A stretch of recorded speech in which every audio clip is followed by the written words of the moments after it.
Yang buat Prapit itu narasinya pasti pengacaranya. Ngerti nggak dia? Nah ini yang kita berpikir apakah pengacaranya nggak mengarahkan gitu. Kan Prapit itu kan ada pengacaranya. Terus yang buat Prapit itu narasinya pasti pengacaranya. Ngerti nggak dia? Contoh ya, Alkatiri. Dia kan udah senior jadi pengacara. Apakah memang dia nggak memahami atau dia takut dengan kliennya? Kalau nggak patuh kepada klien nanti dibuang lagi. Karena kemarin kan berapa kali dia diambil, dibuang. Alkatiri ya.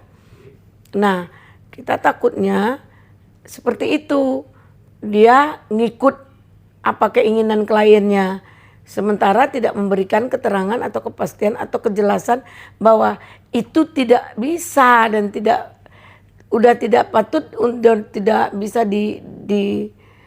diprapitkan lagi gitu. Kita nih hukumnya kan ada peraturan, aturan dan tahapan-tahapan itu sesuai dengan konstruksi-konstruksi hukum itu melalui mekanisme KUHP dan hukum beracara itu sendiri gitu. Nah, pada dasarnya dia sudah pernah bersidang, sudah masuk pada pokok perkara. Sidang itu dalam melakukan putusan sela. Nah, ternyata putusan selanya dimenangkan, bukan menang, diterima. Diterima di sini, tapi tidak dinyatakan bahwa putusan sela itu tersangkanya batal demi hukum, nggak ada. Dalam amar putusan itu berbunyi bahwa putusan sela diterima, dakwaan batal demi hukum dapat dikembalikan. Maka dikembalikan dokumen karena dapat diulang dakwaan itu diperbaiki sesuai dengan Undang-Undang 7 KUHP nomor 75 ayat 4 itu perbaikannya. Nah, berjalannya itu dakwaan sudah dibuat, yang tersangkanya kan masih tetap. Tidak ada dalam putusan itu, amar putusan bahwa dengan ini maka Dr. Tipa bebas murni, tidak tersangka. Baru itu dia menyatakan dia bebas. Ini kan dia tidak bebas.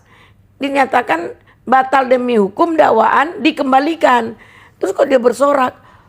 Dikembalikan berarti nggak ada lagi, habis. Emang kayak anak kecil gayanya, habis. Nggak ada lagi, dakwaannya sudah habis, sudah dikembalikan.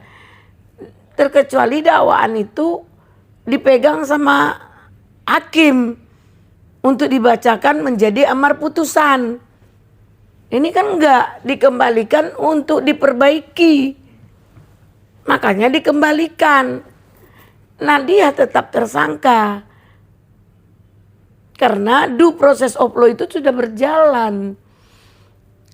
Dia itu diproses secara penyelidikan, kemudian ditemukanlah kejahatan di situ, yaitu mensreanya. Kemudian akhirnya dalam penyidikan itu ada pembuktian menjadi tersangka. Dari tersangka naik tahap 1. Nah, di saat tersangka ini kita harus lakukan prapit atau gelar perkara. Mereka nggak lakukan. Satu pun proses hukum nggak dijalankan, nggak dilakukan. Mereka tidak lakukan gelar perkara. Mereka tidak lakukan prapit. Mereka hanya diundang gelar perkara kalau mereka berkenan, ya gabunglah saat itu. Karena yang bermohon gelar perkara itu cuma kami. Seharusnya waktu gelar perkaranya Bang Egy, mereka buat gelar perkara juga dengan tersangka itu. Nah sekarang kan sudah tahap 2, sudah tidak ada hak dari pihak kepolisian, kok dibahas lagi gitu. Bicara dibahas, kita masuk substansi perkara yang sudah dakwaan baru dengan perkara yang sudah di dakwaan baru. Tapi kan dia mengomentari bahwa SFI yang diterima kemarin itu batal demi hukum dan bebas. Namun yang buat jadi pertanyaan lagi, kalau dia nanti proses dakwaan baru atau disidangkan, duduknya aja dia bingung di mana, karena dia posisinya sekarang udah bebas. Itu gimana Bun menanggapinya? Sekali lagi saya sampaikan, yang bebas itu bukan tersangkanya. Dakwaannya itu unschuliber, kabur, tidak cermat, membuat perkara ini putusan selahnya diterima dan dia bebas demi hukum. Bebas dalam dakwaan. Paham ya?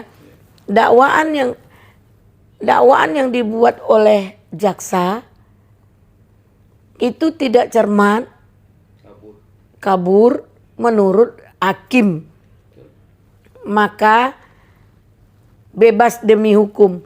Yang bebas demi hukum ini dakwaan, bukan Tifa itu yang bebas demi hukum. Bukan Tifa itu yang menghilangkan tersangkanya. Kan tersangkanya tidak hilang, tersangkanya tidak tetap berjalan, dia tetap tersangka. Yang batal demi hukum itu dakwaan, isi dakwaannya itu dianulir dari pihak kepolisian menjadi sebuah dakwaan.